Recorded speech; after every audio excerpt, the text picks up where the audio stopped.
Alam nyo, pag tinignan nyo yung mga bagay-bagay sa atin, minsan parang, Lord, ang daming mga kasamaan na hindi man lang nabigyan ng hustisya. Lord, yung nagnakaw sa akin, yung mga hindi nagbayad ng utang, yung mga, meron ba kayong ganyan? Parang sabi, Christian yun eh. Saan na kaya nag-worship yun? Parang, hindi, relax ka lang. Meron, alam ng Diyos kung sino yung kanya at hindi. At anumang ginawa nila, iba siguro nakaranas kayo ng injustice na pinastlang ang kamag-anak nyo, di lang kayo nakaganti, wala nang pa. Pero huwag kang mag-alala. May araw din sila. Pang-negosyo, hinihingan kayo na parang walang taros na, walang takot na humihingi ng lagay. Di ba? Nasisipin, Lord, napaka-unfair ng mga tao. Kami nagtrabaho, sila kumikita lang. Relax ka lang. Hindi natutulog ang Diyos. Relax ka lang. Our God is alive. Alam niyo kung bakit? Itong sabi ng Lord, on the day that I prepare my own possession, and I will spare them as a man spares his own son who serves him. Kayo mga naglilingkod sa akin, relax lang kayo. So you will again distinguish between the righteous and the wicked, between one who serves God and one who does not serve Him.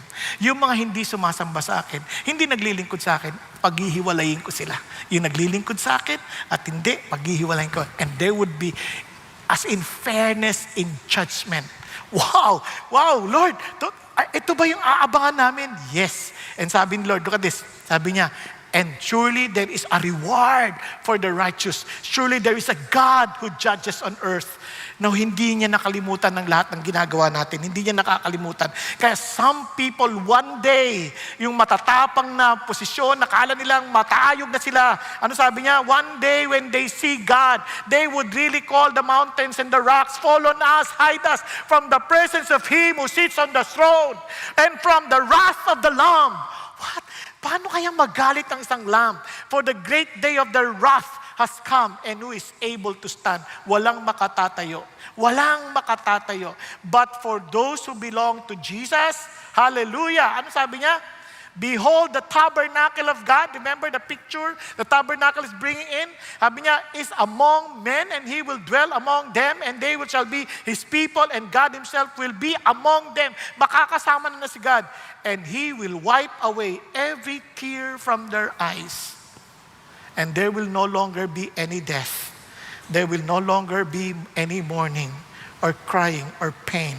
And the first things have passed away.